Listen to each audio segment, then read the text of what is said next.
Welcome to John Pye Auctions, the nation's favourite online auction house. In our online auctions, you can get everything you need, whether it's fashion, furniture, tech or white goods, all at a price you decide. Auction lots include a mix of ex-display, clearance, end-of-line, retail returns, insolvency stock and failed deliveries, plus fully functional lots covered by a John Pye warranty. Bidding online is quick and easy, so visit johnpye.co.uk to place your bids today.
Very good evening everybody and a warm welcome to Trent Bridge Live. A little bit later than planned, and that is because about an hour ago we did have a downpour here at Trent Bridge. So we are on a delayed start, but the start is due to get underway at 7 o'clock. The toss has taken place and it is the Northamptonshire Steelbacks that won the toss and they have chosen to bowl. As you can see, I'm joined by Outlaws Sol Buddinger. Sol, how are you? I'm good, thanks for having me. It's the first time on the live stream, so... Well, that's what we were just saying, yeah. Like your debut, a little bit nervous, excited? A little bit nervous. I know we get a few viewers and yeah. I'm usually one of them at home, so yeah, a bit nervous, but I'm sure I'll get through it. So if you're here and we usually get a few viewers, that means that we've probably got, what, one at home maybe? Yeah, watching? It's always on. Well, if you're on, then I mean, it's going to go into double figures, yeah. Surely. As I just mentioned there, a delayed start, how does that affect the players? I think Morsey talks about it a lot, about having not having rain brain. You know, you still got to be focused, but you can also switch off. But you've got to be ready when the umpires go out there, check the wicket, check the surfaces, and it can be a 15-minute turnaround. So you always got to be on. Now, obviously, as a squad member in this team, is it down to you guys to just keep the lads that are starting the game focused and geeing them up, getting them ready for obviously that 7 o'clock start? Yeah, a little bit, and like I know Slats, Jimmy P, we all have a good time, take the nerves off them, and obviously if they need anything fielding wise, a few taps at the net, we make sure we're there and run around for them because it make their life a lot easier. Now, as I mentioned, the Steelbacks won the toss. They chose to bowl. Yeah. Obviously, you're what I'm going to call a destructive opening batter within this. You like having a little slog. Obviously, Joe Clark and Alex Hales will come out shortly to bat, and we'll go through the team very, very shortly. But what will they be thinking right now? I think they're both very good players, and they know their game really well. And I think they'll just go out there and back their ability. And if they're doing that, if they're thinking that, it's going to be a good day to bat first, I think. Now, with the weather forecast, with obviously the conditions at the moment, yeah. Trent Bridge here, will we have a target in mind, a starting target, or is it just play each over, play each ball? Obviously, see how the power play goes, and just play it ball by ball, I think. Wouldn't go out to set a total or anything, but we'll just adjust to whatever the wicket's like, what's the outfield like. Might be a bit slow underwater, but see what happens. Now, just finally, because I'll let you go because we're 5 minutes away from the start of play. Yeah. For you in the squad, obviously you're playing very well in the twos, and you want to obviously get in the 11 these games. How do you approach it at the moment? Because you've got a twos game tomorrow, I believe, as well. Yeah, we've got a twos game tomorrow and the day after, but for me it's just go and play twos, enjoy it. I know this is an amazing team, and I debuted last year and I loved it, and I think staying patient. Boys won the other night, great game, and you still want the best for them, you still want the team to win. So. Okay, mate, well, I'm going to let you go. All right, thanks for that. I hope your debut went well. Might speak to you a little bit later. Yeah, thank you. All Cheers, right, guys. if you just want to give Soph that microphone. Right, let's run through your Notts Outlaws selected 11 for this fixture.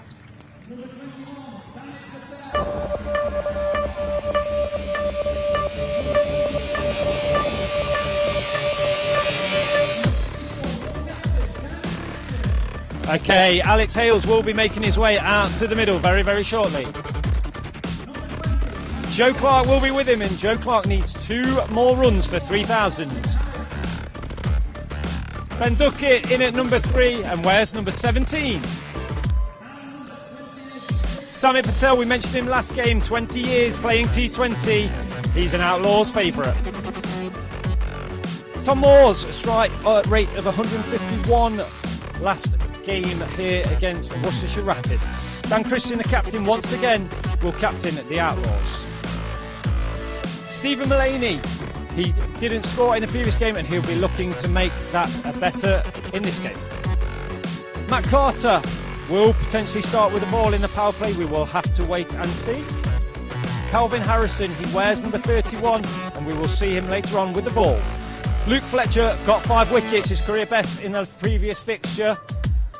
And finally, Jake Ball, he will be part of the bowling group for this fixture. That is your Notts Outlaws for this game against the Northamptonshire Steelbacks.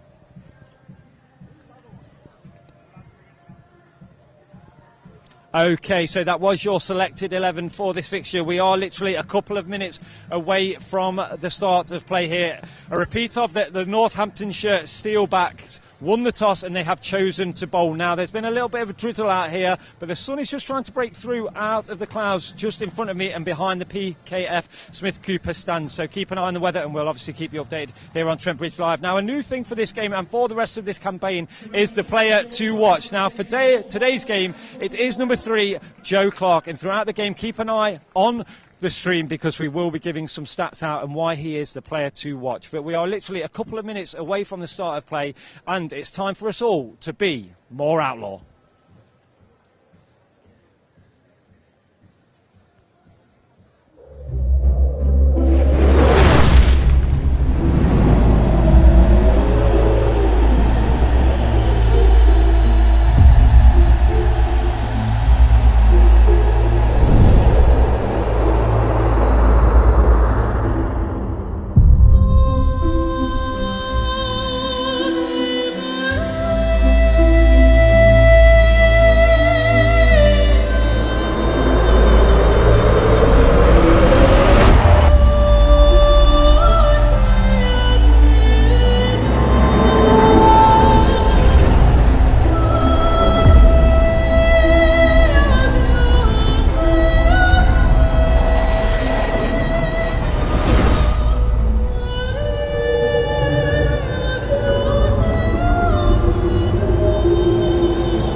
Matches and they do come and give a little bit of a lap of honour. More from Colin before too long. The Nottinghamshire Outlaws opening batsman Alex Hales and Joe Clark are out there in the middle. Joe Clark, the one to watch this evening. Those of you following on the live stream will have seen him tipped to go well. He got a half century on Friday evening, looked in tip-top form.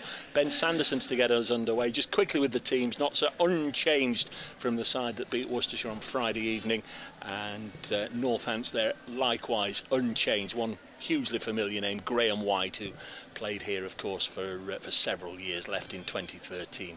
We're going to get underway in a minute. We've got smoke blowing across the ground, or billowing across the ground from the fireworks. Ben Sanderson's going to bowl to Joe Clark. Our umpires are Paul Baldwin and Russell Warren. And through the haze we can see the first ball hit to mid-off, no run, and an opportunity to say a very good evening and welcome to the third floor combox, Lyndon James. Thank you very much, nice to be here. I've never been this high up, I don't think, on this side. It's a decent view, isn't it? I've always thought you players, sometimes you don't necessarily get the best of views when you're playing over towards the Fox Road stand. Yeah, definitely. I mean, that's what was nice about being in the exec box last year, because of COVID we actually had an even better view up there. So a few of the lads I think were good, and we actually had to go back to the changing rooms. There's a little bit of movement behind the arm at the pavilion end. Lyndon not playing, he's fitting well, and we'll hear from him hopefully in the next few minutes about what he's been up to, because he's been playing over the last 4 days and was part of a very successful victory over the New Zealand tourists. We'll hear in a moment. Here's Sanderson in, bowls to Clark, and again he can't get it away. Pushing it out on the offside, 0 for 0 after 2 overs. You remember the first class counties 11 that defeated New Zealand? Yeah, it's an incredible couple of days, really. Obviously just a great experience in general to be playing against them, but to come out on top was cherry on the cake. What you say? It's a little bit disappointing in that New Zealand in the end wanted to play, I think, with 17 players, so the first class status was taken away from the game. Here's Sanderson again, 2 really good deliveries here, and Joe Clark with a thickish inside edge to a full toss which narrowly misses the stumps, and there's no run. It's stopped there at short fine by Chris Lynn, the Kiwi, the dangerous hitter at the top of the order, and there's no run. Joe Clark won't like this, will he? You've batted with him enough times. He likes to get forward and get that first run and get down the other end. I'm sure he'll get going at some stage. He got obviously great 100 against these boys last year, didn't he? Way at their place. Oh, actually one of the games I did play. Down at Wantage Road. And this one's banged in very, very short. That's got to be called as a no ball. It is. He was looking to get forward and try and get his first run. Banged in far too short, and Notts get a couple of runs on the board. Yeah, he played a handful of games last year, didn't he? I was going to bring that up in a moment or two, how difficult it is for somebody early in their career who's had success in the red ball game. I guess you want to be part of this as well. Oh, 100%. You see the crowds here all the time, after watching as a kid myself. Something you desperately want to be part of. Sanderson to Clark, and he still can't get him away. This one just nipped back off the seam, just short of a length. Joe Clark trying to whip it to leg, and it thudded into his thigh pad. 2 extras on the board. Obviously, the success we've had as a team over the last 5-6 years in white ball cricket, obviously makes it a very hard team to get into. So, just got to bide my time, I guess. Lyndon James with us, the Notts all-rounder who's had a really good start to the season. Maiden first-class 100 as well, and part of a Notts side that's picked up 4 wins in the championship. Clark just having a little fiddle outside the off-stump. Bowler Sanderson thought he heard a nick, he didn't, as it goes through to the wicket-keeper Lewis McManus. It's a difficult old start this for Joe. It's bowled nicely actually. It looks like it's actually nipping a little bit. Obviously Ben Sanderson's an incredible bowler, especially with the red ball hand, but he's getting that white ball to nip, I think. Got a great stat on him, but I was waiting till Alex Hales got on strike, because they're both born on the same day, 3rd of January 1989. They could be twins. But we've used that one up now. Final ball of the over. Clark yet to score. Now he's just angled this away just to the left of Chris Lynn. A couple of runs and 4 at the end of the over. I guess that's just about passable. No damage done in the wickets column. A couple of runs to Joe Clark. Lyndon James with us, as I say, been down playing against the New Zealand tourists. Just how was it? You and them, were they playing? They're playing for test places, obviously, but it was it day 3 when Kane Williamson and the like came into the game? Yeah, so I think a few of the lads flew over late, some from the IPL, some just from being at home, including players like Southey, Wagner, Williamson. Obviously, they joined up, and then we thought it was going to be a torrid 3rd and 4th innings for us, but obviously we ended up coming out on top.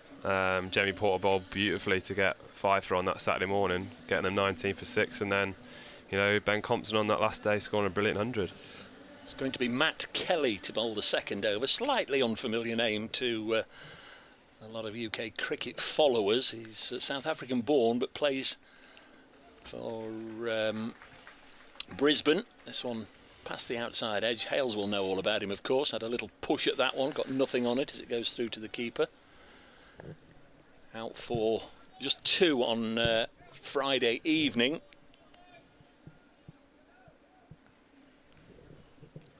Alex Hales, so he'll be looking to make his mark this evening. I understand there's 1 or 2 problems with the live stream, with the graphics on the live stream. Bear with us, the production crew know all about it. They're trying to fix it as Alex Hales helps this up to mid-on. There's no run. You're listening to the Blast, the second match of this year's T20 Blast between Notts Outlaws and Northampton Steelbacks, with Lyndon James joining us in the commentary box for the early part of the action here.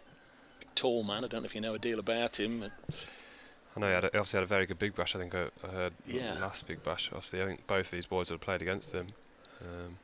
Here he comes in again with squad number 16, and Hales has got that one away, but hit it straight to the fielder out on the deep square leg boundary. And there's a single, so Hales up and running, 5 without loss here at Trent Bridge. The ground, I think it's fair to say, far from full, but the weather forecast was indifferent. We had a lot of rain over a short period, around about an hour and a half ago, and then a little bit more rain just before we were going to start. And there's a few dark clouds as well circulating around, even though Lyndon believes we're not going to get any more rain. Well, I've got that rain app from Berksey, so I'm hoping he knows what he's on about.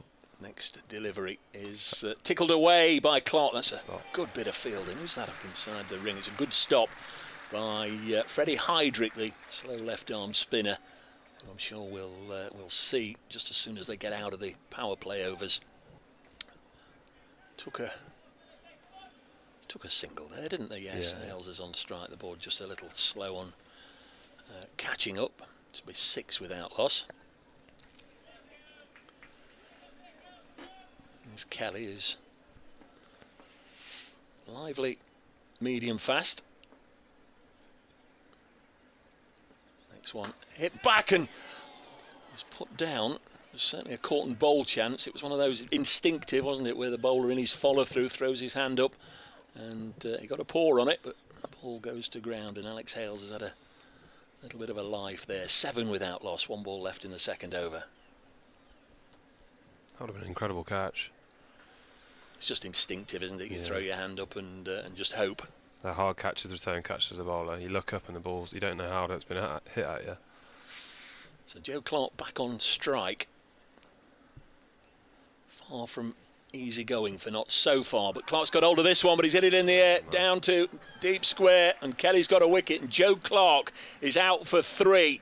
He had a terrific start on Friday evening, the first game in the Blast, and it was tied down a little bit. Some of that pressure in the first over maybe there, Lyndon, just getting to him, went for the big hit. Clark faced 9 balls for his 3. Scratchy innings from Joe Clark, but he's gone. It's Rob Keogh, one of the veterans in the Northampton side, taking the catch on the deep square boundary. Kelly with the wicket, and Notts a 7 for 1 after 2 overs as Duckett makes his way out of the middle. Looked like a bit of extra bounce there actually from Matt Kelly. He's a tall man. It's one of Clarkie's strengths, running down. Even if bowlers do drop it in short, he manages to get it away, but looks like the extra bounce just got on him there a little bit.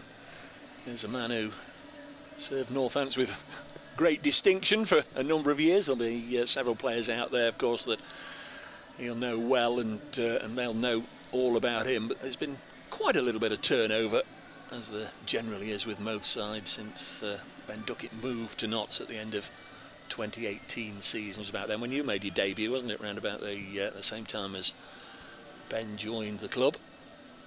Yeah, definitely. It was. I think he joined on loan for that back in the season, didn't he, and then signed officially at the end of that season. It's going to be Tom Taylor to bowl the 3rd over.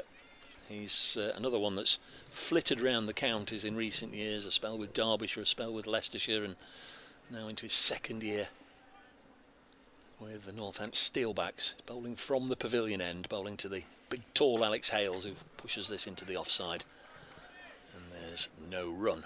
7 for 1. So in your first class counties 11, you've had a number of familiar friends and teammates amongst you. Liam Patterson-White played, and former Notts players Ben Compton and Jack Blatherwick there as well, a bit of a Notts reunion. Yeah, no, it was lovely. It was nice actually. It was nice to have a few familiar faces and a couple of lads I've played against as well. So, you know, obviously it's difficult in those games because I haven't played with many of them before, but we kind of gelled together quite quickly, which obviously served us pretty well for the whole game. Taylor bowls to Hales. He's just lifted that one away. To use the angle beautifully there. Deposited it over long leg for 6. Taylor slipped over actually. Maybe the old bowler's excuse, look, scuffing away at the crease. Perhaps lost his balance a little bit. It was too short, it was angling down the leg side, and Alex Hales picked it up and lifted it away. Sometimes when you're batting, and don't take this as an insult and don't take it as a compliment, but I sometimes say when I see you out there batting, you remind me a little bit in your stance, with the height of course as well, of Alex when he first came into the team. I don't know if is somebody that you do model yourself on. I mean, he is obviously a great template for a young batsman to follow, but you, in your setup, you remind me a little bit of when he first came into the team. I mean, obviously watching him growing up, like, it makes sense. He's a tall man like myself. Taylor bowls to Hales. He's hit shot, this one away over extra cover for 6 more. Go and fetch that one. That's a glorious stroke, isn't it? Hit it on the up. It was a Caribbean shot straight into the Smith Cooper stand, about 3 rows deep for 6. I think the way you can stand on top of the ball and use his height, he's got long levers, but you can see all around the ground now. He's full 360 without a shot of a fine leg before. As a tall man, that's quite a hard shot to play, but it's obviously something he's practiced over the years and kind of perfected now. Hales with a start. He's on 14. Tom Taylor bowls to him and he's cut this one away, but there's protection out there on that offside boundary. Rob Keogh, single taken. Notts move on to 20 for 1 here on BBC Radio Nottingham from Trent Bridge. Coverage of Notts versus Northants, the back end of what a fabulous sporting weekend, of course, with all due apologies to Mansfield Town followers listening. But we started here on Friday evening with Notts getting the better of Worcestershire Rapids. Alex Hales on that occasion out cheaply. It was Joe Clark getting a half century, and then Luke Fletcher with 5 wickets as well. Notts getting off to a win. We're going to see Taylor going round the wicket to Ben Duckett here, who's yet to face a ball. Keep calling him the best number 3 in the country, Lyndon. I wouldn't necessarily ask you to comment on that, but he's a fine player in fine form, isn't he, as he defends this one? He's played beautifully this year. I think he's not even satisfied himself. I think he'd want even more, and he's talked about a couple of 50s he's got. He's not turned into 100s, which I'd be pretty happy with the amount of runs he scored, but just shows how much he wants to keep improving. And I think he deserves another look in at Test cricket. He's worked hard in his game since he made his Test debut a couple of years ago. Across all forms as well, he's batting beautifully. Yeah, it's a little bizarre that he's in such good form at number 3, and they're going to play a number 3 batsman in the Test match who's never batted there in his life.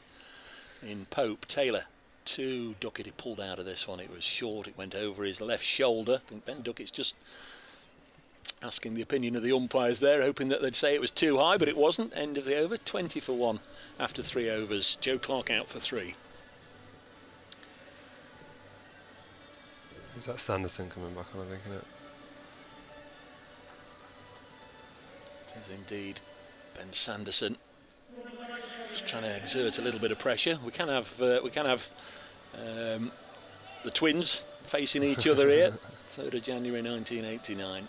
They were both born, Sanderson and Hales, who's tapping away at the wicket there. It won't be nerves. It might just be 1 or 2 slightly damp spots. It did rain very heavily, as I said, about an hour and a half ago.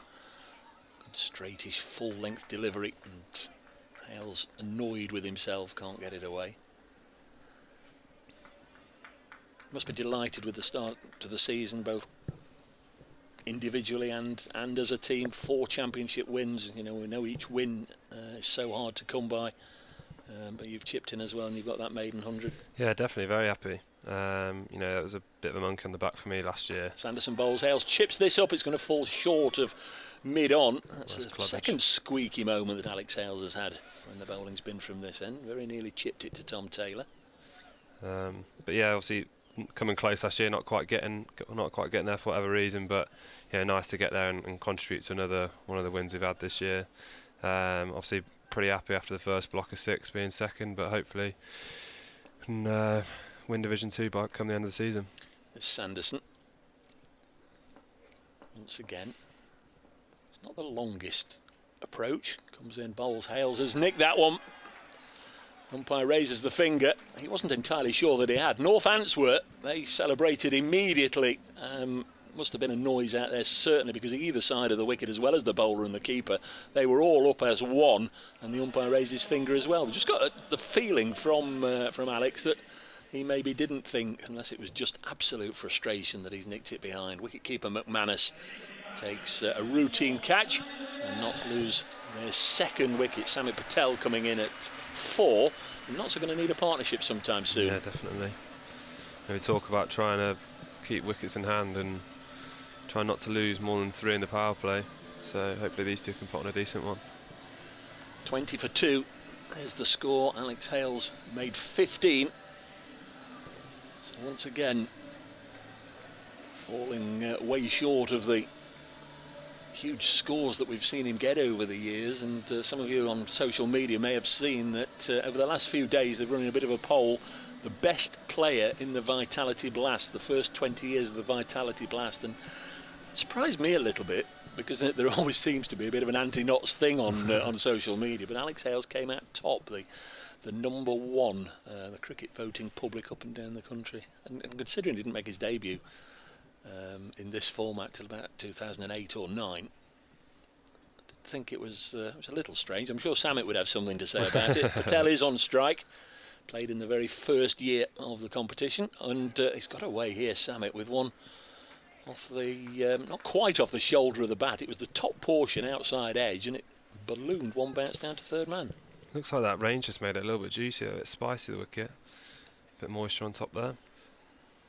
Good toss to win, isn't it? Yeah, I think so. You know, it's always you'd always rather be chasing, I think, at Trent Bridge, with it being such a fast outfield. It's something we've been really successful at, so I think most teams do come here and try and put us in if they win the toss. I'd love to hear from you at Brace Cricket if you want to get in touch. Somebody who has done is called Liam Patterson-White. Does Lyndon like his new career change? There's Sanderson round the wicket to Ben Duckett. And I'll be better at this than I think that's going to be a leg by. 22 for 2 with that leg by. Duckett down to this end. He was with you, as I say, down at Chelmsford, wasn't he? Yeah, he's just messaged me as well saying, loving the sound of your voice. That's an absolute lie. You played last year as well in that first class counties 11, didn't you, against India up at the Riverside, with absolutely nobody there behind closed doors. This is pushed back to the bowler against Rohit Sharma and co. 22 for 2. I think you got Rohit Sharma out, didn't you? 22 dragged one for down 2. and he skied one. End of the over, successful over for Ben Sanderson, and for Northampton, 22 for 2 here, not put in by Northampton Steelbacks. We've got Lyndon James with us, one more over, and we'll bring Colin Frey in to join Lyndon up here in the commentary box. Pleased to say that for the time being, I think the skies overhead have just got a little lighter. Some of the threatening clouds have blown away, and hopefully we might be all right for a while. Matt Kelly, who got the first wicket of Joe Clark, is going to bowl his second over from the pavilion end, bowling to the left-handed Ben Duckett. And the left-hander cuts it away. There wasn't much of a gap there, with 2 fielders almost blocking that behind square or short third region, and he forced it between the pair of them for a boundary. 26 for 2. Such a hard man to bowl at, Ducky. You miss slightly, full, short, width. He manages to put it away. And he's a complete 360-degree player, and he doesn't mind playing the scoop or the reverse hit. First ball or second ball, he's out there. It's mad in the 4-day stuff. You know, we see him play a reverse sweep against a spinner. It's basically like one of us playing a forward defence. We back him that much to get it away. What's it like to bat with over a period of time when you're deep into a partnership? It's brilliant, really, because you can just go about your business. He scores at such a free rate that before you know it, you're on a 50 partnership. I've only contributed about 10. So yeah, he's very, and obviously, us being very different heights, it can make bowlers struggle to bowl at both of us. Kelly to Duckett, he'll cut this one away. There is protection this time behind square in front of the Fox Road stand, and a single taken. 26 7 for 2.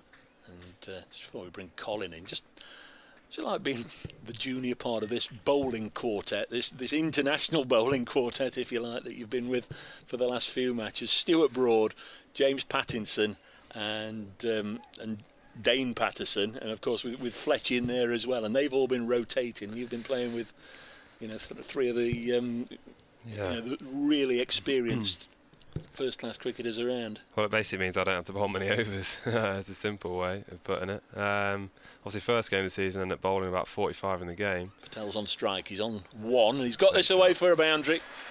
As Samit still has this little habit of running down to the other end and grounding his bat, even though he knew he'd deflected it away for a boundary. But yeah, it's brilliant because the depth of experience in all of our bowlers, it's great to tap into.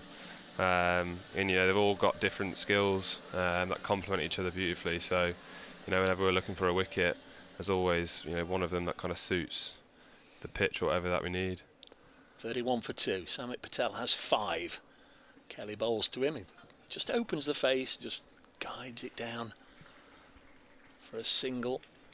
Heldrick, the slow left arm spinner, doing the fielding. 32 for 2.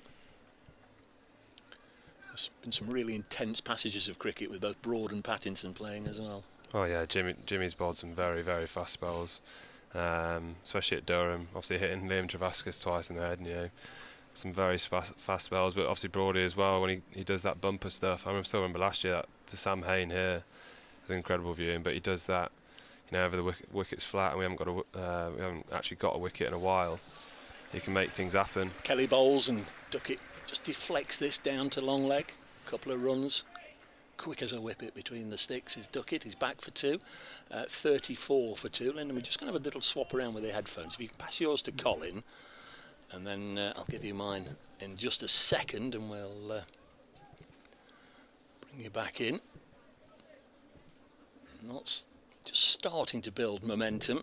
Losing Clark with 7 on the board, Hales with 20 on the board, Kelly round the wicket, bowls. This one's gone up in the air. Now then, will a fielder be able to run round and get it? He will indeed, and Ben Duckett's gone, and this is a huge blow. Heldrick takes the catch. Kelly's got a second wicket. Ben Duckett trying to deflect it down to long leg.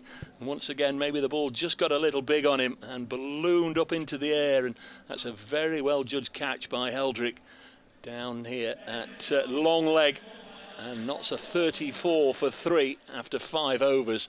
Ben Duckett out for 7. He only faced 7 balls and hit the 1 boundary. Not the best of starts from Notts Outlaws here at Trent Bridge as Tom Moores makes his way to the middle. Just maybe Colin's run of following sporting success can continue over the next few overs. He'll be rejoined by Lyndon in a second, but welcome back to Colin Frey. Thanks, Dave. Yes, Notts have got some work to do here, haven't they, with 1 over left to come in the power play and 3 wickets down. 34 for 3. Cloud watch. Well, they're dark, but they're not over Trent Bridge at the moment. They seem to be all around Trent Bridge, but still overhead. Got some light fluffy cloud and a little bit of blue sky. A couple of patches of pale blue sky directly up ahead at the moment. Tom Taylor is going to have a bowl from the Radcliffe Road end, and Tom Moores has come in to join Samit Patel. Patel has 6, and Tom Moores is the new batsman. Important stage in the game this, you sense, Lyndon, don't you? These two need to get some runs on the board and not lose their wickets quickly. Yeah, I think we just need to build a partnership here. We haven't lost 3 early ones. It's pretty vital that these two put on their feet together. Sorry about that, we didn't hear you.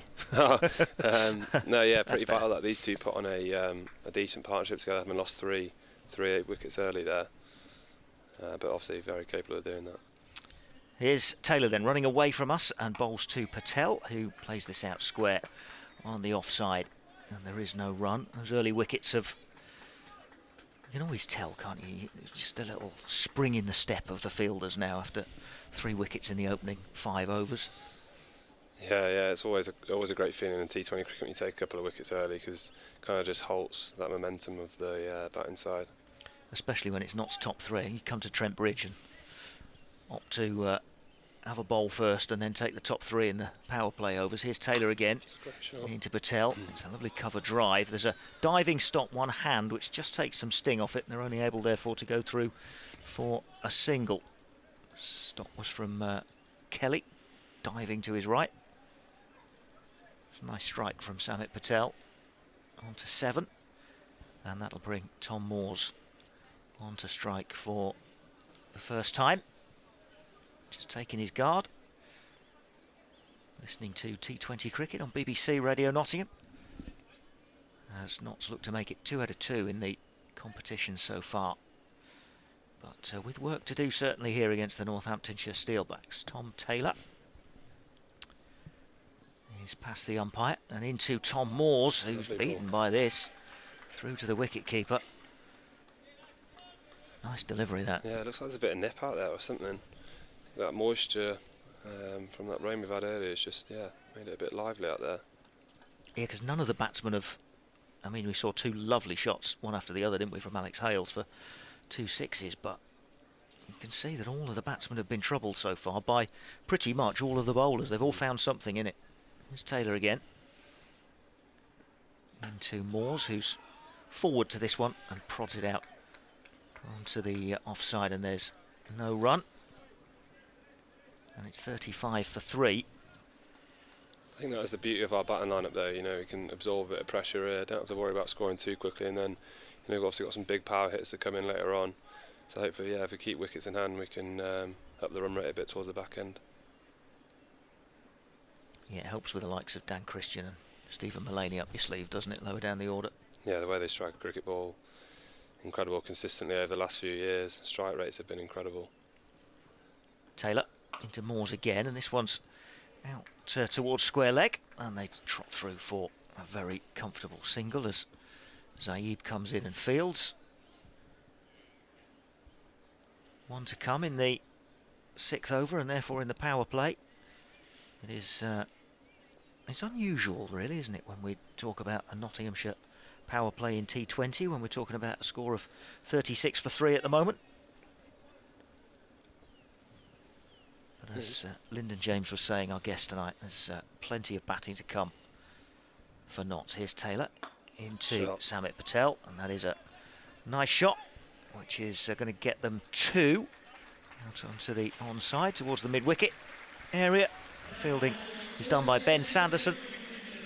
That's a couple of runs for Samit Patel off the last ball of the power play, which means 38 for 3. And as we say, Lyndon, a bit of a time for consolidation now they're out of the power play overs. Yeah, I think so. I think these 2 very good players of spin. I think that's growing weight coming on now. But if they can just look to rotate, put the bad ball away for a little bit, build a bit of a partnership, and then, as I say, accelerate a bit further down the line. The outfield is pretty fast even with the rain, so you can accelerate quickly if you want to, if you've got wickets in hand. The former Notts man, Graham White, as Lyndon said, is going to give us the first over of spin tonight. Tom Moores just backs away. Wasn't happy about something. If somebody moved in front of the pavilion, stood up maybe. Happy now. 38 for 3 then after the power play, after 6 overs. And here's White. And this is just dabbed away, just backward of square. Samit Patel came some way down the pitch before being sent back by Tom Moores. Heldrick was the fielder. White again. And this is down on one knee and lofted away for 6, was it? Away on the onside, yet just over the boundary rope. Umpire signals 6. It's a nice hit from Tom Moores. 2 fielders separated by about 30 yards on that boundary rope, and it went right in between them, just over the rope. I do think this is a brave call. Tom's very good when the ball's spinning into him, so it's a brave call. Obviously, I know we are 3 down, but it's one of Tom's strengths when the ball's turning back into him. 44 for 3. And White in again. Again, it's played out onto the onside, and this time all along the ground and up to about the circle. And so just a single this time for Moores. Which gives Patel the strike. Interesting to see if this wicket turns tonight. So is it the same wicket we played on Friday night, I assume? Dave will know that. No. Is it not? No. A fresh wicket, okay. Yeah, I'm intrigued to see if it spins though. I was having 3 spinners in the side. Here's White Looks like into it's just holding a bit, yeah. Samit Patel. And he just dabs this one away for a single. Trotted through. Another game here tomorrow night. I think it is. You've got Brace thinking now. Brace is now he's going to check that. Check his photo. I thought when I watched the live stream it did look close to that side, but I might be wrong. White into Moores. Again out onto the onside towards mid-on. It is the same wicket. And they get a single for Moores. 47 for 3.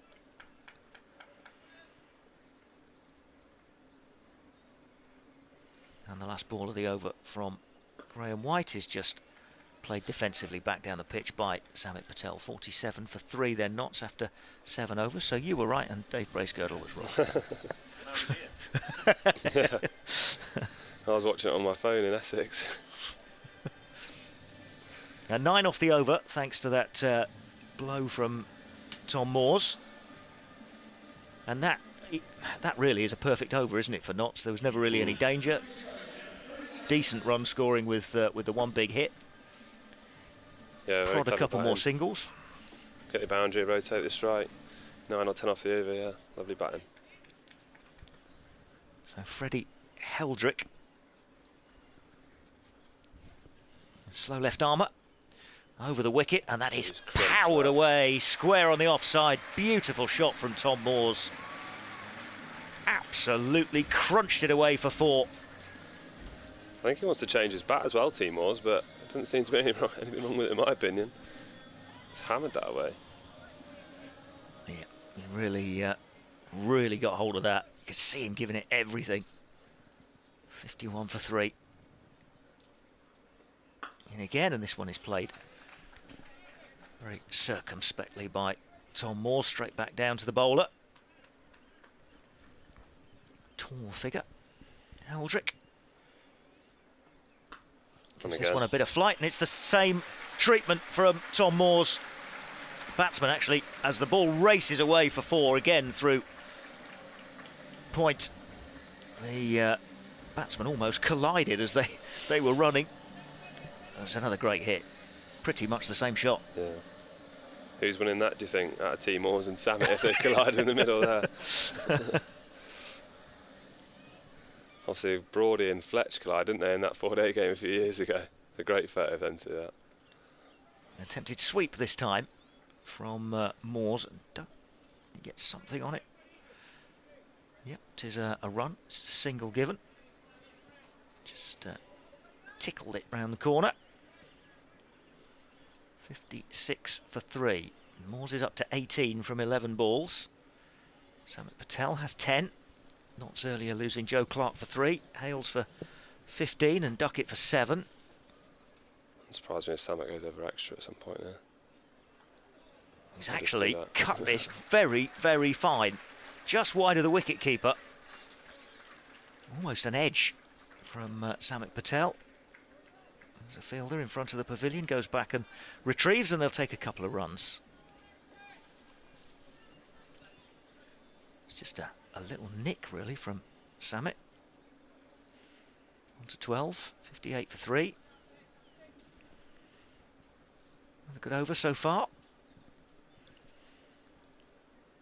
Heldrick again, and this is nicely turned away towards mid-wicket by Samit Patel. To just take a single. And it's 59 for 3 at the end of 8 overs. And there's 12 from that. 12 runs off the over. Sensible batting. Yeah.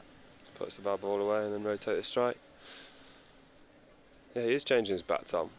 He is. The other one sounded beautiful. I was going to say, there didn't seem to be an awful lot wrong with that other one, did there? As he crunched those 2 away for 4. Wonder how hard it'll come off it now if it's changed again. Listening to BBC Radio Nottingham with T20 Cricket. Don't forget Charlie Burley with the evening show tonight, standing in for Aaron Verma.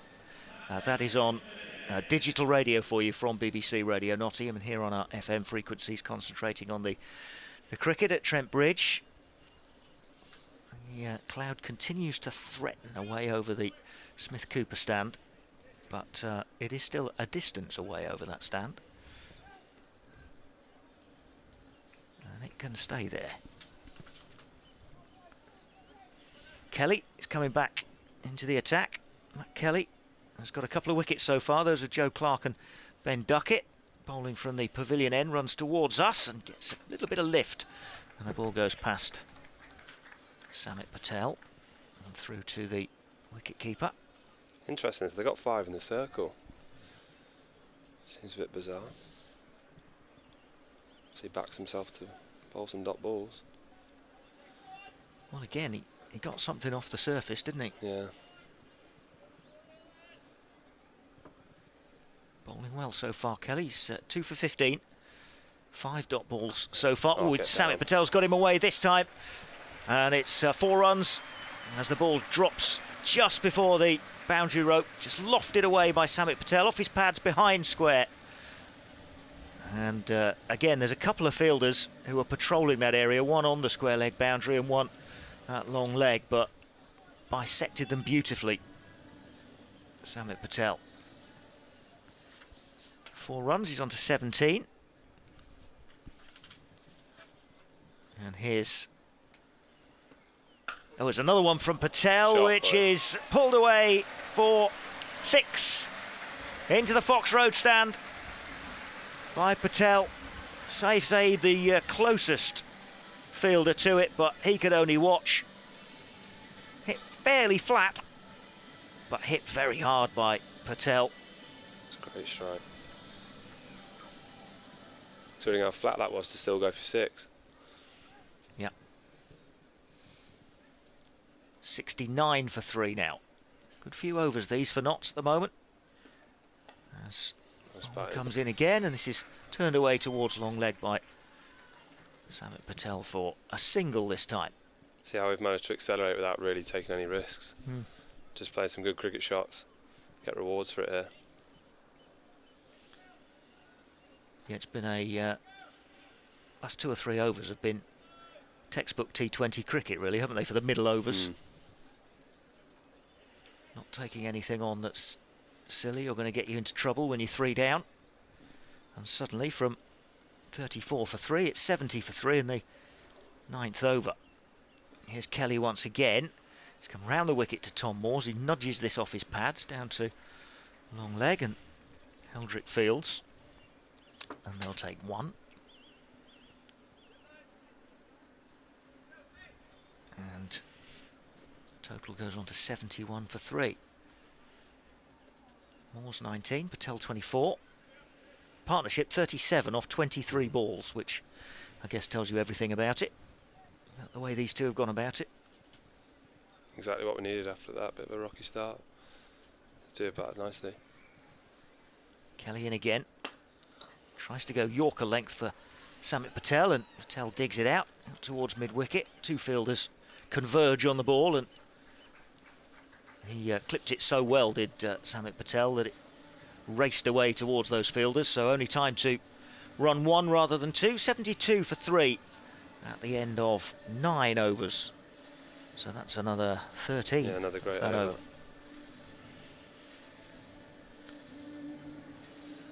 So that's a 9, a 12 and a 13 in the last 3 overs for Notts. I don't know, what's Tom Moores called for here? Is he wanting another bat? What's it? Not happy with that one as well. Or some... didn't bring out any more bats, did they? Some running repairs to the new bat by the looks of it. It's crazy how many bats we have nowadays, and it's hard to choose from for him. He's got loads of bats as T Moores. How many do you bring to a game then? How many do you have?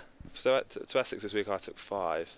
Right. But I'm not as bad as a lot of the lads, trust me. Heldrick bowls, and this is a full toss, which is pulled away by Samit Patel, he thinks he's missed out. Samit Patel, straight to the fielder, was all along the ground and never a chance, but I think Samit was eyeing far more than the one he got for that.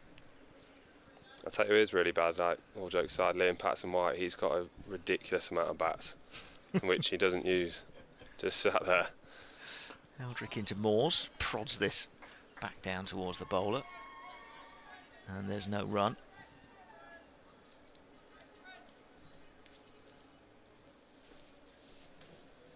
Heldrick in again. Old. And yeah, Moores has to just there, prod this one back. Yeah, saw him coming at him.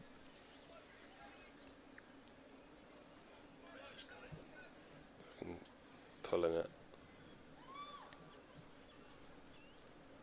Samit Patel, I think, has just called Tom Moores down to him, hasn't he, just for a word of advice. Moores was ready to face the ball and Samit just said, no, hang on. Little word of experience from Samit Patel. Oh. It's a attempted pull, beats everything. Is that wides, do you think? He's buys, I think, and it's not quite gone for 4. It beat the wicket-keeper, it beat the batsman. Oh, leg buys, it did flick on something. So they've gone through for a couple. The fielders had to be very sharp. Straight down behind the wicket-keeper. Of course, he's standing up to the slow left arm of Heldrick. He comes again, and this is hoisted away, and Zaib is underneath it on the boundary rope and takes the catch at mid-wicket. And Tom Moores is gone. Tried to go for the big shot, and he probably needed another metre or so of height by the time it reached the boundary. Zaib takes the catch, and Moores is gone for 19. It's 75 for 4. That looked there to hit, to be fair. Slightly too short, but just didn't quite get all of it. It's a shame, really, isn't it? Because they were going along very nicely, those two. That's the beauty as well as of having a left hand and right hand combination batting together. Makes it very hard to bowl at. So that's a big wicket, I think. 75 for 4. And Stephen Mullaney has come in.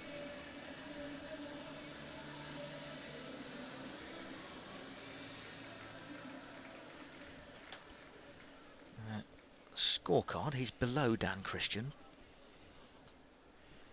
So it's not a huge amount to choose between the two. Keep Dan Christian up your sleeve. I feel sorry for you guys because the amount we chop and change the order, it must be pretty hard to guess who's coming in when. Dave Bracegirdle points out that Stephen Mullaney didn't score. He also points out the ground staff going and getting themselves very close to the hover cover. Here's Heldrick, and this is punched. Check the radar again. Through the covers, but not through the fielder. That extra cover, and there's no run, and that's 10 overs. So that's halfway point, 75 for 4. Looks like we might just catch the edge of something, but it doesn't look too bad, to be fair. It's a very useful app, that. You say that Steve Burks' app? Yeah. Told you about. Well, it looks like there's a big blob of rain. It is dark over there, isn't it? But it looks like it might just catch the... might just catch the tail end of that blob. But it is really, really dark. That cloud away behind the Smith Cooper stand is very dark. It's grey and white, and this is cut away nicely by Samit Patel, just behind square on the offside, and races away for 4 runs. It's timing, wasn't it? Yeah, beautiful timing. Just found the gap perfectly there. Knew that man at deep cover was quite straight. Hit it behind square. Here is Graham White again to bowl to Samit Patel, who's on to 30. 79 for 4. White in to Patel, who's on the back foot, plays this out onto the offside, and there's fielding done by Matt Kelly. No run. 79 for 4. Samet waits. This played a little bit uppishly out towards mid-wicket, and it just fell short. So the fielding done by Josh Cobb. He would have been very interested in that. Cobb, when it just flicked up off Samet Patel, but looped away from him. No run. Looks like there is a bit of spin there, which obviously suits us, having Samet, Matt Carter and Cal to bowl in the middle overs.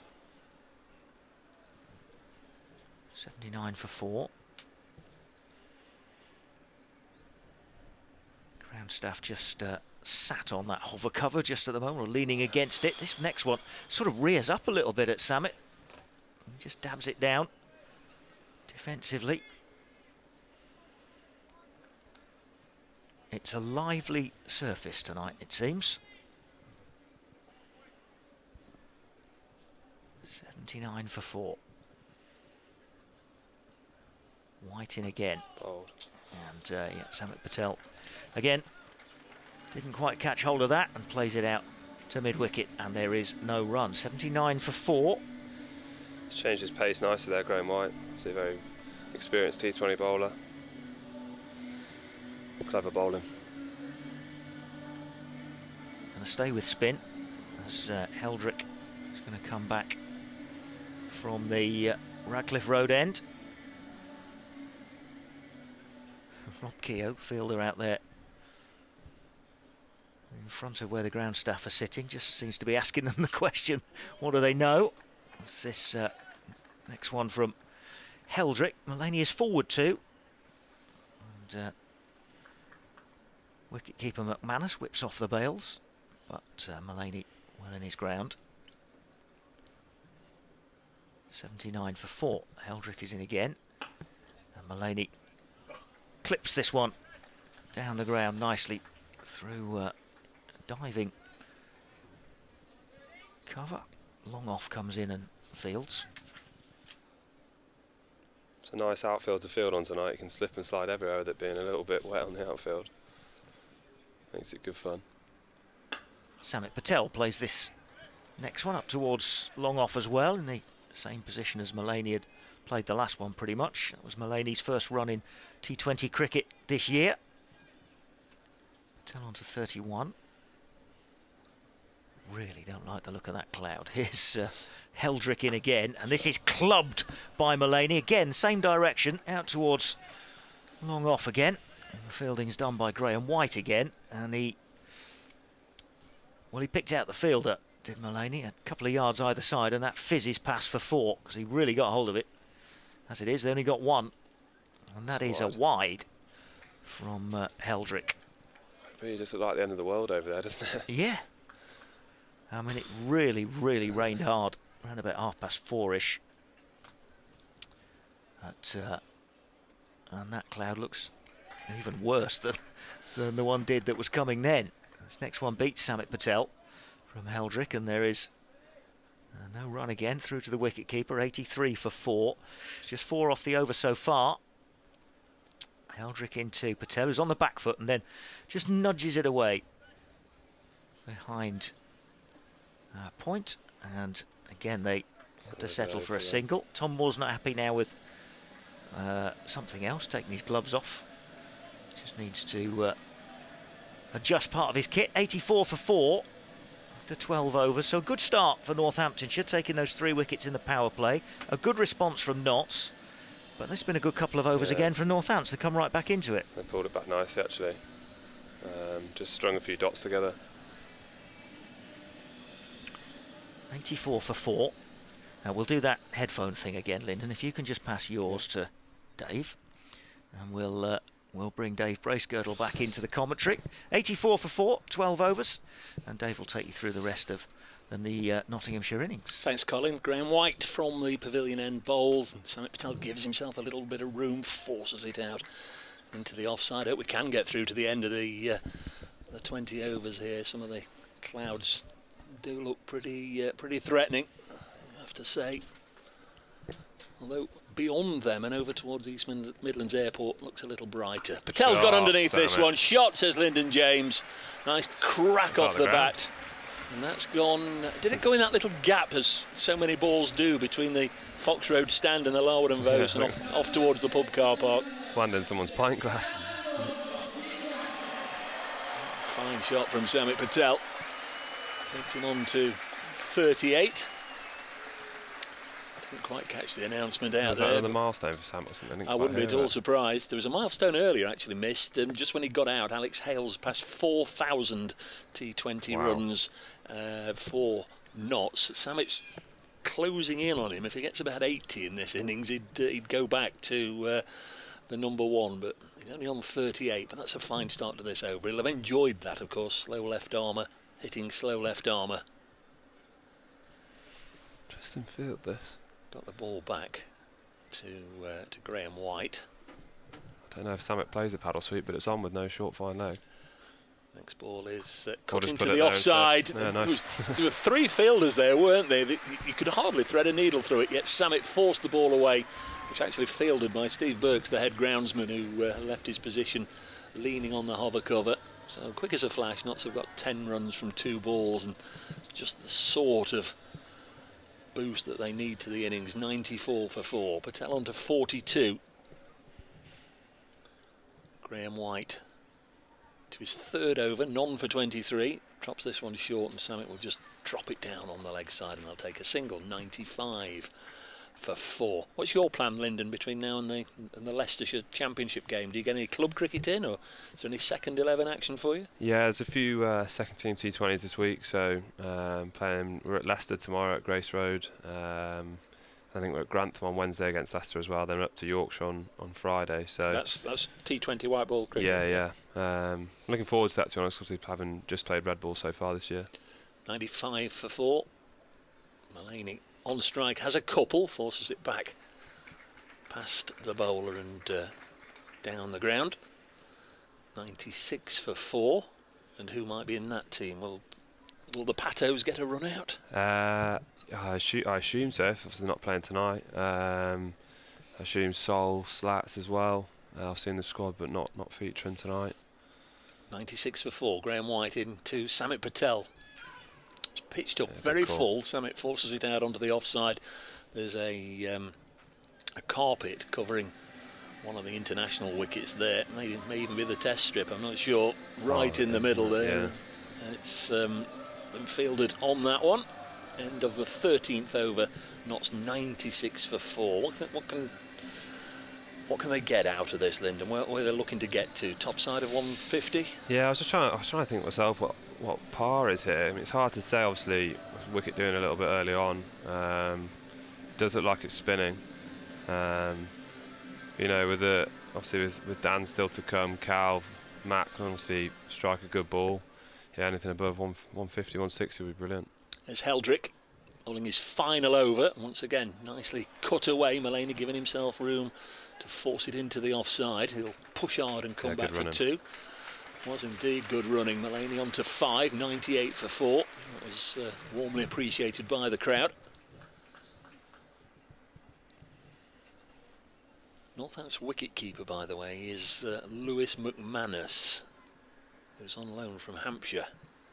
Is Heldrick bowling to Mullaney. It's hit back, and that's another one that's gone down, a caught and bowl chance. That was absolutely drilled back at the bowler, almost self-preservation. Couldn't hang on to it. We saw Hales hit one back to the bowler in the very first over, but on that occasion, just too much power in it, and Mullaney takes the run. 99 for 4. Samit Patel has 43. It's extra little bit of bounce through into the gloves of McManus. I mention him because you may recall the quarter-final here last year when Notts were defeated by Hampshire, chasing a low total. Last ball, Dane Patterson tried to hit it away and nicked it through to the keeper. His attempted sweep. It was a little bit of an ugly-looking shot from Samit, and Mullaney came a long way down and was sent back. Can't really recall Samit playing any reverses or switch hits with any real intent over the years. That was another ugly looking attempt really to play an unorthodox shot. Heldrick bowls to him, and he's tickled this one to short third will take the single that brings a round of applause and takes the Outlaws total into 3 figures, 100 for 4. Patel on to 44 from 34 balls. And Notts have got, what, 37 deliveries left to really make this a challenging score. Put into back by the Steelbacks. Heldrick bowls, Mulaney's hit it into the offside. And, good bit of fielding by Zabe right on the rope, and they come back for 2. So nice looking shot from Stephen Mulaney. Deserved probably the boundary, but 2 takes him to 802 for 4 after 14. We've got 6 left. I assume the boys will be thinking up towards 10 and over for these last 6, try and get towards 160. Should be a pretty competitive score. Christian to come, as Lyndon says. Calvin Harrison, Luke Fletcher, Matt Carter and Jake Ball. I'll certainly be hoping that the last 2 or 3 don't get to the crease, and that Samit Patel and Stephen Mulaney can take this deep, and then perhaps just maybe Dan Christian can come out and blast a quick 20 off 7 or 8 balls as we've seen him do in the past. 102 for 4. Tom Taylor to bowl his 3rd over, the 15th of the innings from the pavilion end. Slightly strange how he left Derbyshire for Leicestershire and then quick as a flash moved to Northamptonshire as well, didn't he, a couple of years ago. Here he comes. Balls to Patel. He's cut that away for 4. That's a glorious shot from Samit Patel. Always nice to get one up on the bowler from the first or the second ball of the over, and Samit's done that here. I don't even think he's missed his Yorker there, and Samit somehow managed to squeeze that past point for 4. It's very, very strong in that area, isn't he? And they know it. They had 3 there in that trying to plug that gap in the last over, and he still forced it through. 106 for 4. Lyndon James with us here on BBC Radio Nottingham. As Taylor bowls, and Patel will cut it away again, and that's brought up a splendid half-century for Samit Patel. Back-to-back boundaries. It's not great bowling, that. Looks in good nick here, Samit Patel. Shake of the hands from Stephen Mulaney. And a really good ovation. 36 balls, 6 4s and 2 6s for Samit Patel. And all his followers will be hoping there's a few more to come. Taylor. Not short and wide, Mr. Taylor. He likes those. Well, it is short and wide, and he's got it away again. It's a little bit toe end of the bat-ish, wasn't it? It could have gone straight to the fielder, but when it's your day, and you've got to cash in. That's just width again. Sam could just throw his hands at it. I was going to throw something at you actually when I came back on commentary. You were saying how a little bit of turn out there. Perhaps a little surprising. Josh Cobb hasn't had an over at 2. Yeah, so he can do a good job. Yeah, wily off spinner, isn't he? Yeah, Cobb now the skipper. He's not hard to miss. He's got the bright blue cricket boots on this evening. Been around the game a long time, former Leicestershire man. Won the Blast with the Foxes and with Northants when he moved there. 114 for 4. So Taylor has gone for 3 consecutive boundaries. Make that 4 consecutive boundaries, all, well, backward a square on the offside. On another day, if you'd had the fielder in the right place, or you know, if it's going for you, it'd have been all 4 to the fielder. But on this occasion, Samit has threaded it through. Is that 4 in a row? It's 4 in a row. And he's rattling along. He's on to 60. I mean, I assume they're going to put one there now. I mean, it's potentially a bit late for it, but I did hear him say, he did an interview for BBC East Midlands Today, previewing the Blast last week, where he said, you know, I think Colin Hazelden said, you know, he pretty much done everything in the game, and he said, one thing I've not done is get a T20 century, and I'd love to do it before I retire. I'll just put that out there, probably get him out now. He's on 60. Next ball is you can hear the ironic cheers from the crowd, and I say that because Northants at last had plugged that gap. They'd put a fielder on the boundary. It went where the others went, but this time straight to the fielder, so he can get down to the non-striker's end and he's taken 17 from 5 balls. Just again, those of you following the live stream, I do understand there's been difficulties this evening. Many apologies. They are trying to sort them out if it's not been rectified yet. But once again, apologies, the live stream not behaving this evening, as Mullaney punches this down the ground too.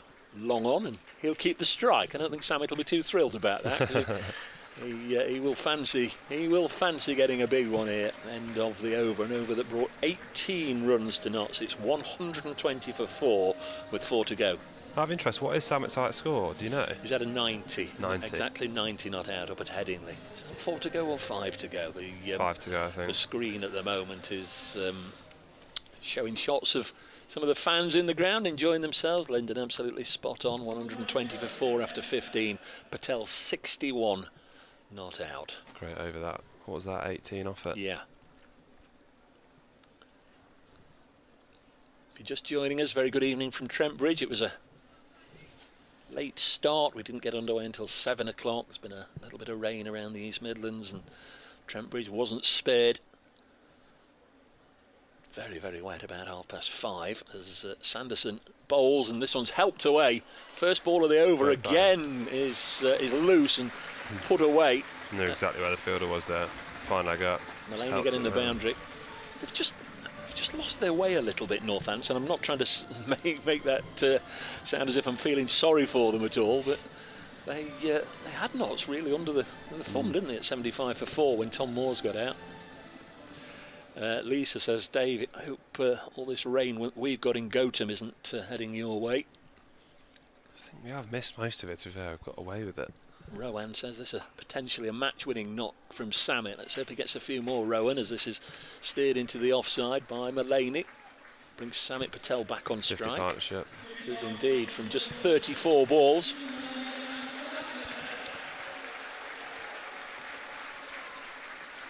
Richard Lum, I think he's a Northants follower, says, fun fact for you, Dave, Northants have 2 left-arm spinners who throw right-handed in the field, Graham White and Saif Zabe. Yeah, well, I knew about Graham White because, of course, Samet Patel is the same. He's a slow left-arm bowler but throws in right-hand. Here's Sanderson in to bowl to Patel. He's trying to whip that one away and gets nothing on it. That's a rare dot ball as it goes through to McManus. Sanderson's definitely been the pick of the bowlers so far. Uses variations well, hit the pitch hard. Catcham says, watching the stream whilst finishing my outfit for the Platinum Jubilee Ball in Newark on Saturday. I've not been invited to that. In the Kingdom, didn't know about that. Sanderson bowls. Samet will ease this into the offside, out to Zabe. Just trots down to this end. And moves on to 62. He's an infuriating player to bat with, Samet. A lot of people have told me that. All his little foibles. He likes a touch of the bats and a touch of the gloves, and he likes to run his bat in. He's very superstitious, isn't he? I haven't batted with Samet much, but yeah, when I have, it takes a bit of getting used to. Sanderson to Mullaney, who just gets Patel back on strike here, just dropping it down on the leg side, and takes a single. 127 for 4. Those dark clouds, Lyndon, they're just hopefully swirling around the ground. I think we have got away with it massively because it looks like it's hammering it down over there. When it was 20 for 2, I was sort of wishing that some of the dark clouds would get a little nearer to Trent Bridge, and certainly at 34 for 3 when Ben Duckett got out. Here's Sanderson. Patel again cuts it away. I think there'll only be a single. The balance of power just redressed a little bit in that over, but still 8 from it. 128 for 4 with 4 overs left. Crowd have been a little bit subdued. I think the man on the tannoy just trying to gee them up a little bit. He's played in some of these big games under the lights, and when there's a good crowd in here and they're right up for it and Notts are on top, it must be an exhilarating feeling, really, to get that energy from the crowd. Definitely. I mean, I obviously only played a couple of T20s last year, but when I did play it, we were just coming out the back of COVID as well. I think the one we played against Leicester, we allowed about 8.5 in. So I'd never really experienced anything like that, and yeah, the adrenaline you get from the noise of the crowd, the buzz, the fireworks, the fire, It is incredible. 128 for 4. Kelly, who's impressed this evening, coming back for his final over from the pavilion end. Bowls to Patel, who's had a massive swish at that one, and the ball goes precisely nowhere in the bowler fields off his own bowling. He's tried to take that over the Fox Road stand. It was. It's just a little short, wasn't it? I've got to ask you, did you watch the game yesterday, or were you on your way back from Cheltenham? I was on the way back for the first half. I managed to catch the second half. Not Cheltenham, Chelmsford. It was Chelmsford. Chelmsford, yeah. Obviously, yeah, buzzing for Forest in the City, but you know, as a Sheffield United fan, still kind of hurts me a little bit. Thought that could be us. But yeah, obviously, if it wasn't Sheffield United, I think, yeah, I would have wanted it to be Forest. 128 for 4. Samit Patel on 63. Next ball is a full toss, which is hit by Patel into the deep, and it's been caught. And the umpires will have a bit of a chat here, but I think Samit will have to go. It's a low full toss, and he's absolutely pinged it out there towards the fence, and Kelly's got another wicket. That one a little fortuitous. It's another catch by Zabe. He pouched it nicely, but Samit out for 63 from 44 balls with 8 4s and 2 6s, and I saw him look at both umpires, just hoping against hope that it was just a little too high, but it wasn't. This is perfect timing for DC now. Yeah, that's the only good bit of news about that, really. Not that Samit Patel has got out, but that Dan Christian can come to the crease with, 22 deliveries left. Sort of position where he's come out in the past and really given the innings a little bit of a boost, but there's probably not many better than him at this job. No, it's fair to say that Notts do need a bit of a boost, don't they? 128 for 5. Matt Arnold very much enjoying the commentary and the stream, and recovering from COVID, guys. What a great knock by Samit. Wish you well, Matt. Yeah. Don't get it in the cricket season. I had it and I was a bit poorly, but at least I had it in March. 128 for 5. Done a good job here, Kelly. 3 for 28. He's in his final over. Bowls to Dan Christian, who just bunts it away on the leg side. He'll know all about him, of course, from matches down in Australia. Takes a single. 129 for 5. It's strange with COVID. You seem to think it's gone away, and then all of a sudden, bang, someone seems to get it. Yeah, just left me with a bit of a cough, and when it starts, it takes some stopping. 129 for 5. Stephen Mullaney has 15. What happens now? Does he take up the mantle and go for it, or does he try and bring Dan onto strike? It's a tough one, really. I think, he's in now, 15 off 12, so he'll be backing himself, I think, to clear the rope. That's got some work to do to get topside of 150 here. 129 for 5 with 3.5 overs left. Kelly bowls. Stephen Mullaney. It was. He did well just to dig it out. It was right up there on that line. All you bowlers practice those, don't they? Actually, Fletcher for hour upon hour bowling at those rubber cushions right on the line to nail his Yorkers. It's almost a bit of a double bluff that. He's got a field set for probably a slower ball into the wicket. So I don't think Moore would have been expecting a normal pace Yorker there. 129 for 5. This is one Australian domestic player, Matt Kelly, having a decent game. And that's gone through, an inside edge by Mullaney, and McManus has taken the catch, and Kelly's got a 4th wicket here. 129 for 6. Stephen Mullaney has to go. Made 15 from 14 balls, so 2 wickets in the over. Not just, well, I say they're losing their way. They've always really been up against it since that early setback. 7 for 1, 20 for 2, 34 for 3. Just about got it back onto a level plane when Samit got out, but him and Mullaney falling in the same over. Huge challenge now. Momentum has swung a little bit in this innings. So they started very well, but then a couple of partnerships for us, and then they've just kind of clawed it back now. Well, Calvin Harrison came in the other night against Worcestershire Rapids, and Notts needed 8 to win, and he went bang bang, 4-4. Thank you very much, job done. Different sort of role here. Similar sort of poser, I guess, that I just put to Lyndon. Is it all about now, if you get the opportunity, to try and find the ropes or clear the ropes, or knowing who's at the other end? You're just looking to make sure you don't get out and rotate the strike, get Christian down to the business end. Last ball of Kelly's spell. He's in bowls, and well, Calvin Harrison, first ball, tries to scoop it over his shoulder, misses it. It goes through to the keeper, and 4 for 29. That's a very good evening's work. I think we might hear a little bit more of Matt Kelly. Thought Calv might give himself a couple of balls to have a look, but no, I love the intent of going straight into a scoop. He plays that shot very well. Very different kind of batter to DC, or DC will kind of look to clear the ropes and powerhouse people, whereas Calv will kind of manipulate angles and use a scoop to good effect. It was a real fairy tale year for him last year, wasn't it? I mean, incredible. Came here with Oxford University, scores a century, and by the end of the year he's on a nice fat salary in the 100 competition. Yeah, absolutely incredible. He works so hard, to be fair to him. There's Graham White bowling to Christian, just drops it on the leg side. Harrison down to the far end, and there's a single taken, 130 for 6. I guess the only disappointing thing from his angle, or even from Knott's as well, you just can't see a way into the championship side, because I think he'd do a good job as well. But there he is. Obviously Liam's done such a good job, last year and this year as off spinner and batting at 8.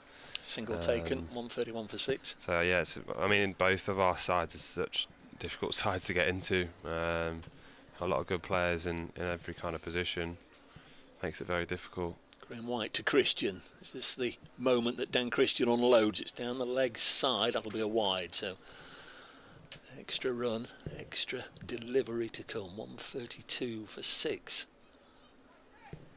Hard to read body language from so far away, but I think the ground staff are a little more relaxed. This is short, and Christian pulls it out to deep mid-wicket, and a single is taken for Dan Christian. Moves on to 3 from 3 balls, 133 for 6.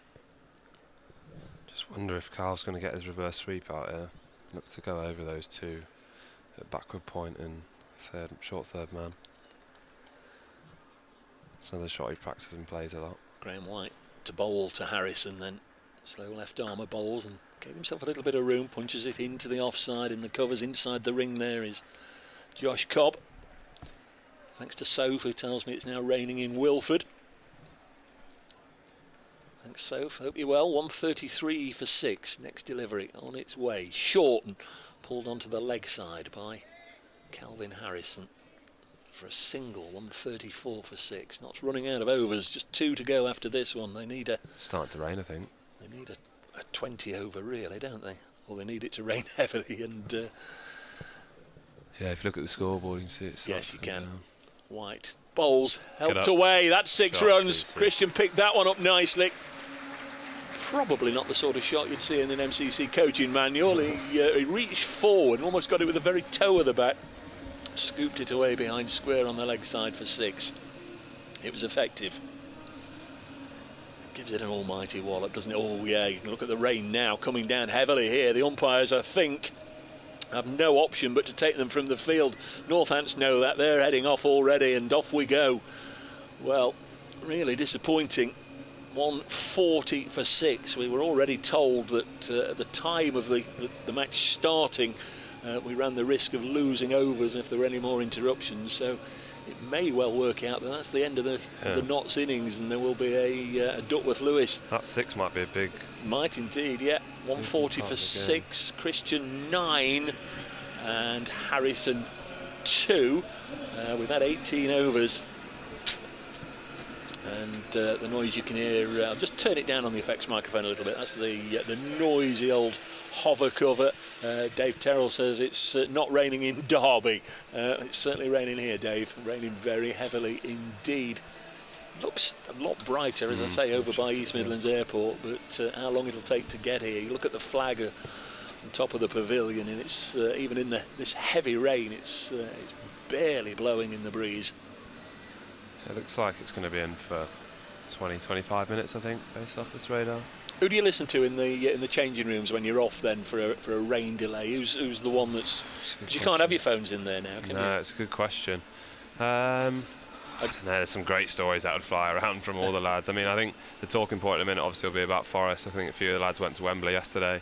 The phrase "best day of my life's" come out from a few of the lads. So Fletcher and Samet, I would imagine. Yeah, I think they've probably enjoyed themselves. Joey Everson was he was shot by his, was it his mum that put a picture of him? Yeah, it's a funny photo, that. The last time he went as a very, very, very young, fresh-faced young kid. Joe's an interesting one, because at the start of the season he seemed to be a Peterborough United supporter, and come the end of the season seems to be a Nottingham Forest supporter, so I've been getting stuck into him the last few weeks about that. Ever since Forest have been looking like they've been going up, he seems to be started wearing that red shirt a little bit more often. Yeah, he's had the red shirt on. The view in front of us isn't great. I'm afraid the hover cover got out there in the middle, and quickly the ground staff are starting to unfurl it and spread it hither and thither. All the big tarpaulins are being rolled out. They'll get the sheets now to cover the bowlers' run-ups, and I'm afraid it's raining very, very heavily indeed. 140 for 6. I guess it's a waiting game for Notts. You'd imagine Northampton's the happier of the two sides at the moment, especially if they get a reduced target and just a 8 or 9 or a 10 over slog. Yeah, definitely. I think as well with this rain, it's going to make it hard for our spinners to grip the ball, which will change the whole outlook of how we're going to go about our bowling. But that's where we're pretty lucky with the amount of bowlers we do have available in our side. Obviously having Dan bowling team himself, Mulaney as well. We're very lucky in that respect, but I was intrigued to see how many overs we do lose there. So on come the tarpaulins. How many ground staff have we got out there now? There's 7 of them at the moment. Absolutely saturated. I do feel for ground staff at times like this.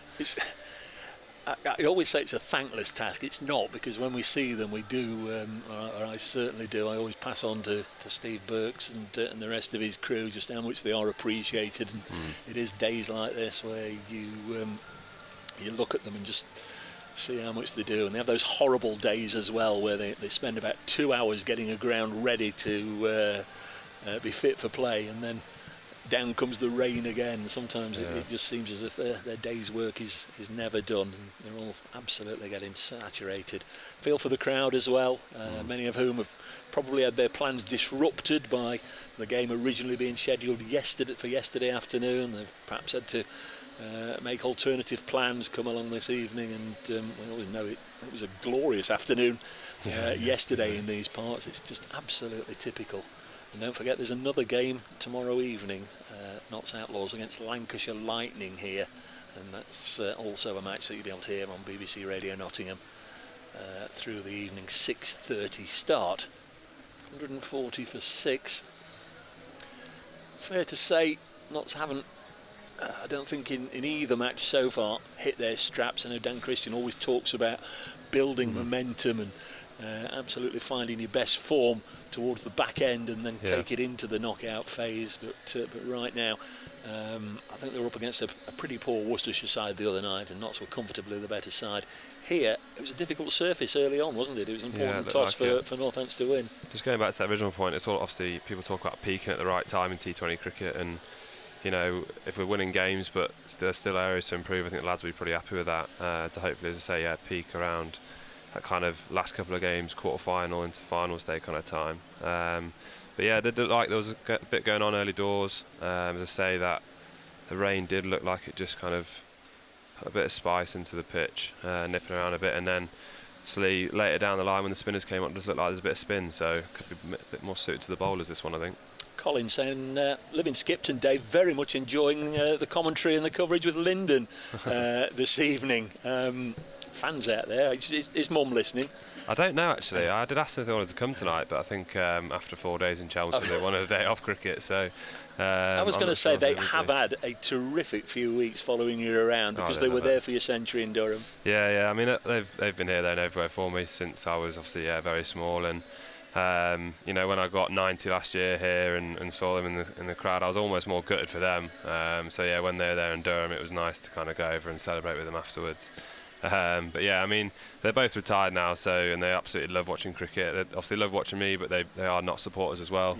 I mean, they came down to Hampshire last year when I wasn't playing and supported the boys at the Aegis, so they just absolutely love watching them. And they were at Lord's as well, and I was grateful to them because they were sort of defending me a little bit when everybody was saying, Notts should have been prepared for the rain on the last day, but again, nobody was expecting that rain. I mean, we looked at the forecast the days before, during the game, there was no real rain forecast. I mean, I think on the Saturday night there might have been a 30% chance of rain. On the Sunday it was never really looking like it was going to rain the whole day.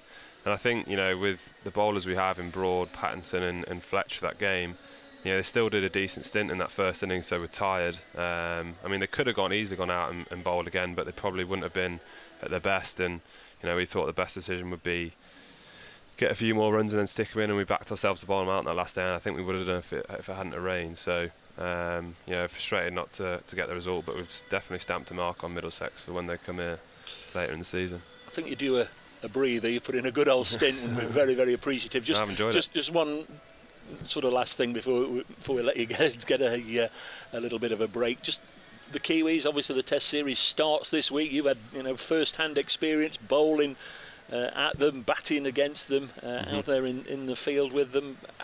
How do they look? How's it going to go next week? Your Southies, your Henrys, your Lathams and so on. How do you think they're going to shape up? Well, you can definitely see the quality they have. They're World Test champions for a reason. I think obviously a few of them came off the back of the IPL, so switching from white ball to red ball, it is completely different. So I think they'll be looking to train the next couple of days. Those lads that haven't been here for the duration of their warm up for the Test series, but.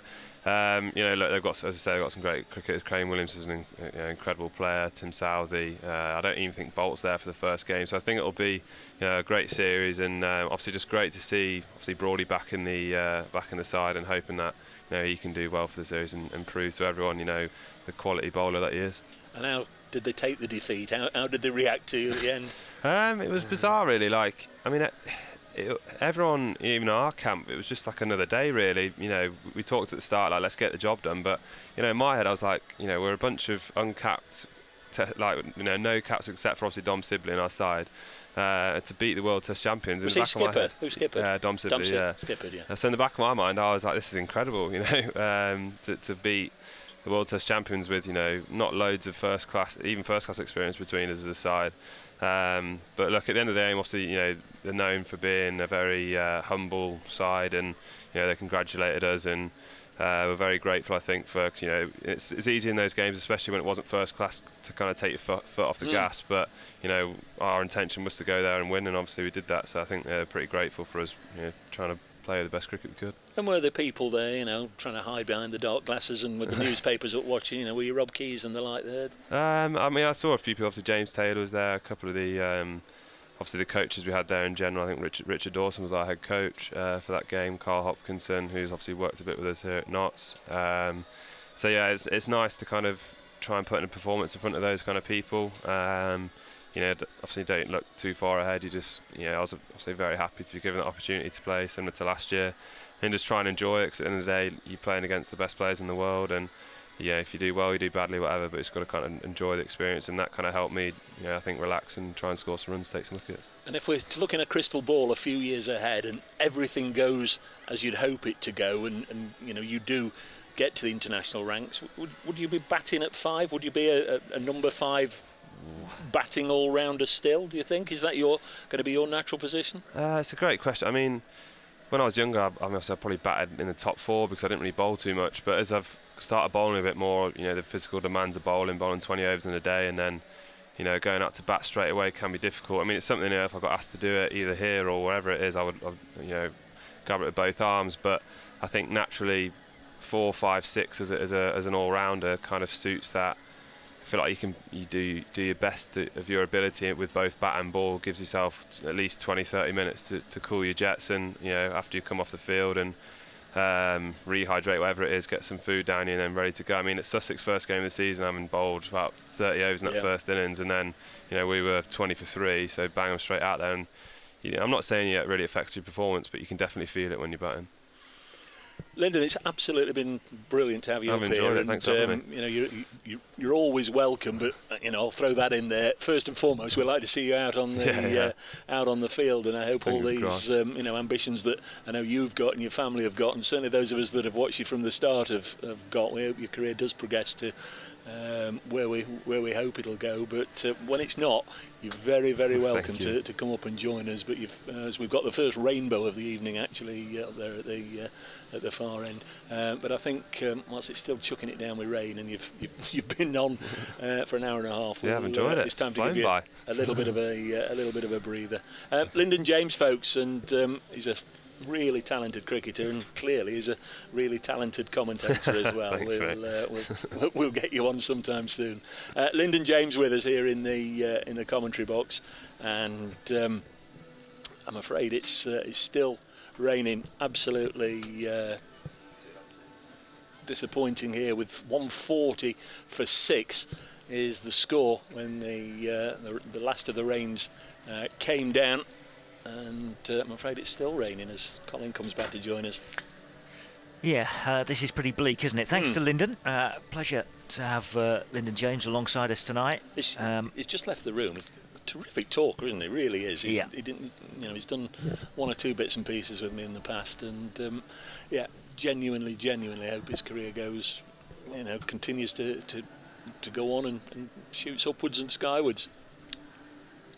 Talking of skywards, this is it's looking very bleak out there at the moment here at Trent Bridge. As Dave just mentioned, we've got a rainbow, bizarrely right in the middle of the thickest part of the black cloud, which is directly over the top of the pavilion at the moment, and it's just a tiny bit of rainbow just above that pavilion, and it is just almost exemplifying and amplifying the fact that the cloud is so black. We'd kind of seen that cloud coming for a long time, and it just felt a matter of time before it arrived at Trent Bridge. I think the rain has eased, but it is still very much raining now. You can still see lots of drops coming down on the covers. And I think the volume of rain that we've had over the last 15-20 minutes, it probably means it's going to be half an hour, 45 minutes before we get any more cricket. Yeah, it certainly feels that way. You are listening to BBC Radio Nottingham.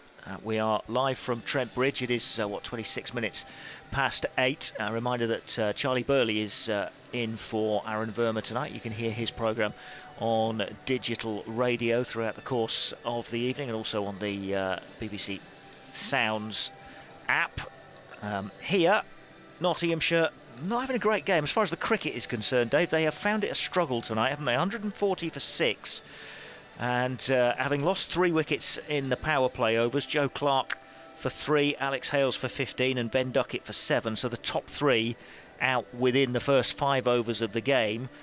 Then they looked like they were re-establishing themselves in the game, with Samit Patel and Tom Moores putting together a decent little 2 or 3 overs, but then Moores goes, Patel hits a good knock, and again they look like they might go on, and they've never really quite been able to, have they? No, Kelly's impressed, 4 for 29. Not somebody that many of us would have taken a great deal of notice of as a second overseas. I mean, you're obviously looking to shop within your budget, and maybe Matthew Kelly wouldn't have been at the forefront of many scouting reports, but he's come across with Chris Lynn, who we do know about. He's going to be a danger if Northants do get out there and get an opportunity to chase a moderate target in relatively few overs. Lynn will be a real danger, but I've been impressed with Kelly, and of course, as we said from the start, it did look a very decent toss for Northants to win. A sorry one for Notts to lose. They got off to a poor start. First over, Joe Clark just couldn't get it away. Second over, Alex Hales almost chipped it back to the bowler, and so on. It was a really sticky start. Both fell, and then when Ben Duckett went as well, it really did need a rebuilding job. And Samit Patel's 63. Well, if Notts are to get something out of this evening, it may be the rain, but it may also be that 63 from Samit Patel. Thank you for the time being to Dave Bracegirdle. The rain is continuing to come down here at Trent Bridge. The few spectators that are still within the ground, I'm sure a few have disappeared out to the concourses underneath, under some shelter. The few that are still in the stands are huddled right at the back few rows of the Fox Road stand and the Smith Cooper stand to our left and right respectively. Those that are at the front of the pavilion have got umbrellas up. The rain still continuing to come down. The rainbow just getting ever larger. I think the skies above are brightening, but as I say, it is still raining, and as Dave made the point, there has been a lot of rain which suddenly came down. Not quite as much as arrived at around about 4:30, 4:45 earlier. That was monsoon-like just for a few minutes a little bit earlier on. So it is not quite of that kind of rain just at the moment, but it is still the kind of rain that we think here is going to give us a little bit of a delay to the game.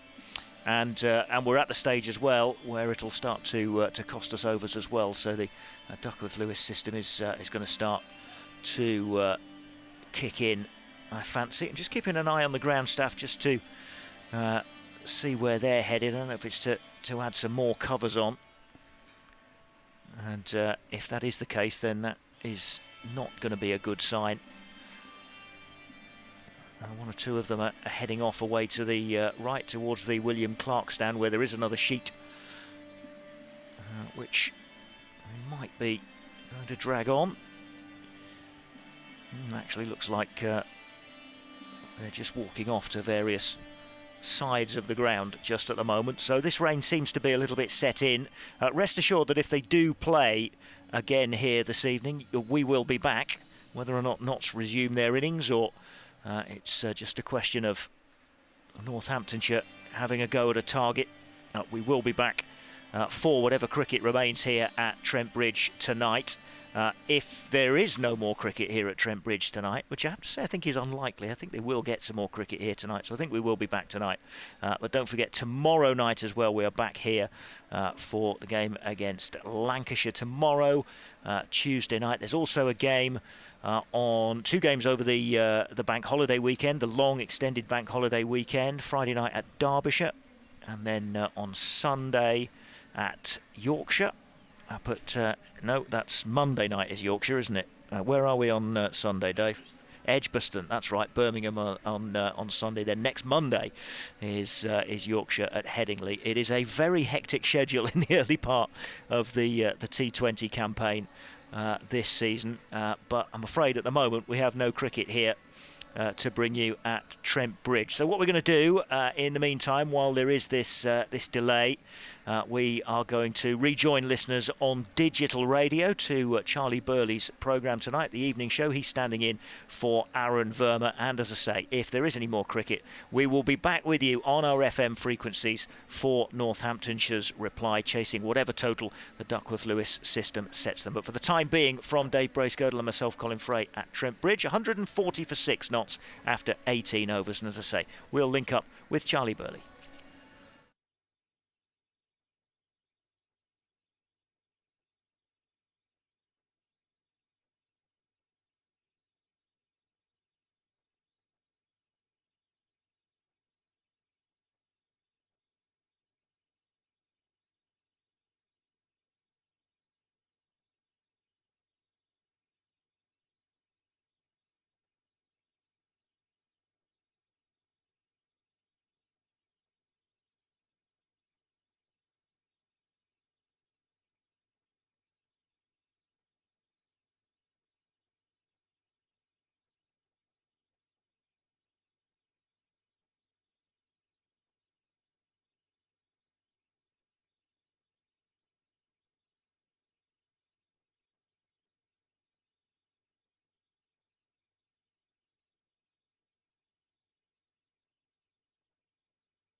Well, that's a bit of a frustrating end to what's been a frustrating couple of hours, to be honest. The rain has fallen again, and apparently I sound like a robot, so my apologies for that.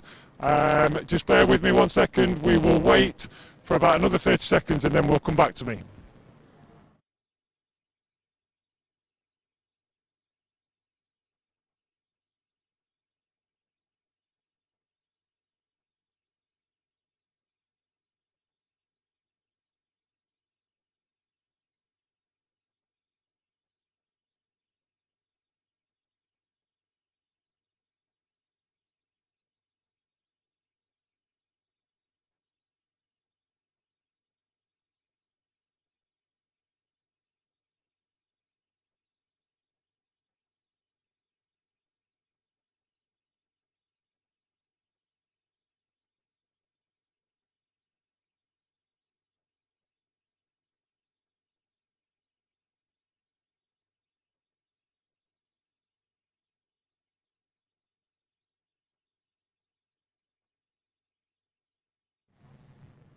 So, as I was saying, and hopefully I don't sound like a robot here, but what a frustrating end to a frustrating couple of days. I sound like a robot, apparently. It's very, very wet.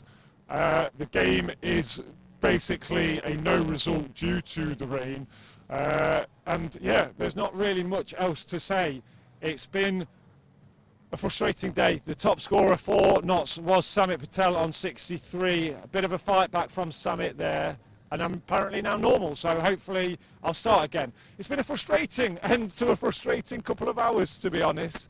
The rain has rejoined us, and that has meant that the umpires have come out and they have called the game off. So this is a no-result game. Both teams will take a point from today's fixture.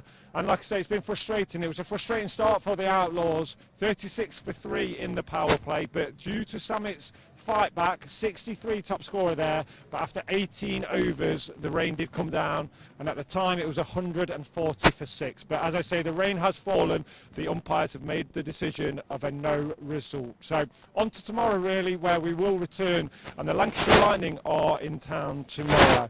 Like I say, a frustrating day here at Trent Bridge, but it's 1 point for the Northamptonshire Steelbacks, 1 point for the Notts Outlaws, and no result here. Thank you very much for joining. Stick with us throughout these last few hours.